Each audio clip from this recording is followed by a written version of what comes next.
YCP నేత Byreddy Siddhartha Reddy TDP అధినేత చంద్రబాబుపై తీవ్ర వ్యాఖ్యలు చేశారు. రాయలసీమ ఉద్యమకారులమని చెప్పుకునే వారిని మద్దతు ఇవ్వాలని కోరితే టీడీపీ నేతలు టీఎంసీ క్యూసెక్కులు అంటే ఏంటో చెప్పాలి అంటూ వెటకారంగా మాట్లాడుతున్నారని మండిపడ్డారు. అవే చదువుకొని ఉంటే మేము కూడా ఇంజనీర్లు అయ్యేవాళ్ళం కదా అంటూ వ్యాఖ్యానించారు. టీడీపీ నాయకులు ఒక్క పని కూడా చేయరని, చంద్రబాబుకు తెలిసిందల్లా రెండే పనులని విమర్శించారు. ఒకటి శిలాఫలకం వేయడం, రెండోది ఎవరో పూర్తి చేసిన పనులకు వచ్చి తనదే క్రెడిట్ అని చెప్పుకోవడమని ఎద్దేవా చేశారు.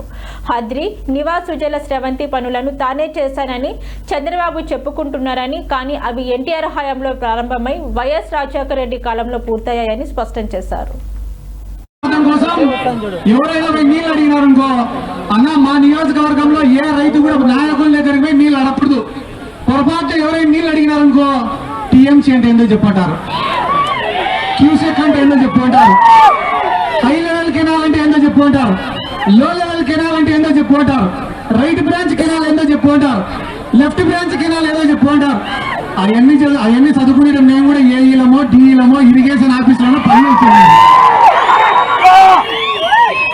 ఈ అడిగేటోళ్లకు టీఎంసీ అంటే ఏమో తెలియదు మాకు, కానీ ఆయన ఏ పార్టీలో ఉంటాడో మాకు తెలియదు. 2 రోజులకు ఒకసారి మమ్మల్ని విమర్శించడం తప్ప ఏం తెలియదు. ఈ తెలుగుదేశం వాళ్ళు ఒక్క పని కూడా చేయరు.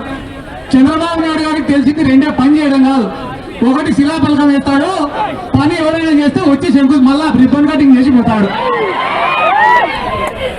నా నియోజకవర్గంలో అందరూ కూడా ఒక కథ చెప్పుకుంటా అంటారు. ఏమరా అంటే వేటగాడి కథ.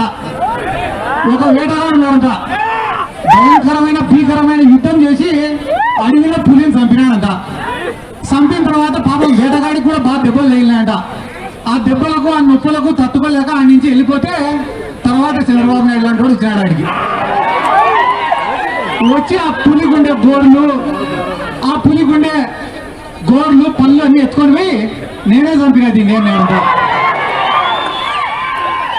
అట్ట ఏ ఒక్క పని కూడా ఈ రాష్ట్రంలో వాళ్ళు చేయరు. ఎందుకంటే ఇక్కడ గొప్పగా వాళ్ళు ఏం చెప్పుకుంటారంటే ఇంకొకటి హెచ్ఎన్ఎస్ఎస్ పనుల గురించి చెప్పుకుంటారు. హెచ్ఎన్ఎస్ఎస్ పనులు ఎన్టీ రామారావు గారి ఆలోచన